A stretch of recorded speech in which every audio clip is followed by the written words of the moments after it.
Welcome back, YouTube. I'm here with something a little different this time.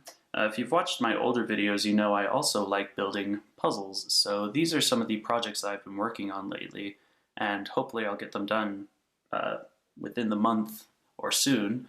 So I'll start with the oldest one here, which is my mini golden cube. Now, this is based off of the golden cube that was originally built by Tony Fisher, and he used a skewb mechanism to kind of build it off of, and it was later produced by Mefferts.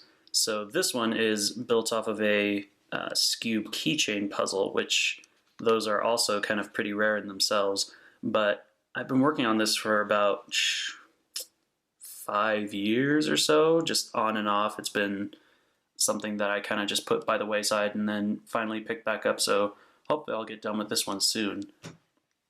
This one back here, which is kind of been working on this since maybe early this year, is what I call a Tetrabump.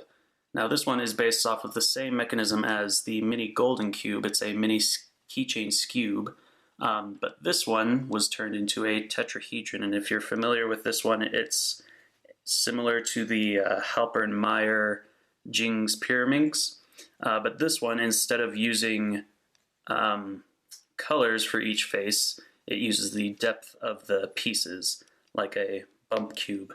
So as you can see, when you mix it up, you have to solve it based off of the depth of each piece rather than the colors.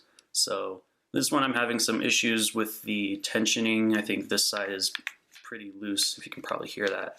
Piece is clacking around, so I'll have to probably get in there and re-tension it. But this one's getting close to being finished, at least. I just have to polish up the sides, sand them down, get them all smooth, and hopefully it should be done pretty soon. And then this one back here is what I call the Borak puzzle. Now this one is based off of the original multidodecahedron by TomZ, and his was 3D printed and completely designed from scratch. And it was, if you're familiar with it, it is kind of using a shell mechanism. So inside here is a Megaminx at the core. Now the Megaminx is a dodecahedron puzzle where each face turns, very similar to a Rubik's Cube. And then the outside is a, let's see, Master Pentultimate.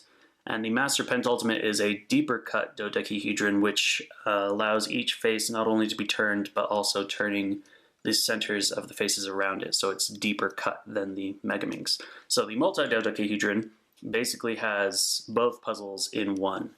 So when you make a turn up here, let's see if this one works. There we go.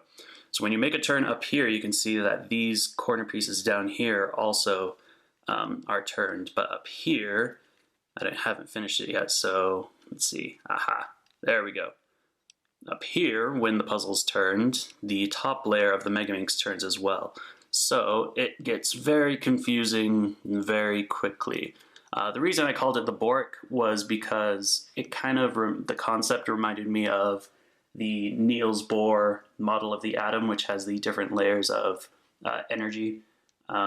So it was kind of a simpler name than multi-dodecahedron, and I turned it into a sphere rather than TomZ's original puzzle, which is still a dodecahedron. So hopefully I can get this one finished. I'm having some issues with, I've never turned a puzzle into a sphere before.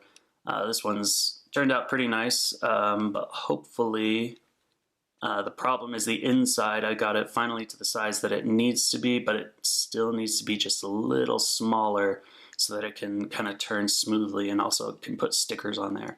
So it still needs some modification. I know it kind of looks on its way to being finished, which it is, but it still needs ways for the corners up here to catch onto the top layers. So hopefully all these puzzles will be finished fairly soon, and if you want to stay tuned, I'll be uploading my progress, probably by the week for each one. So So if you're interested in seeing more puzzles and projects in the future, go ahead and hit subscribe, and I'll see you guys next time.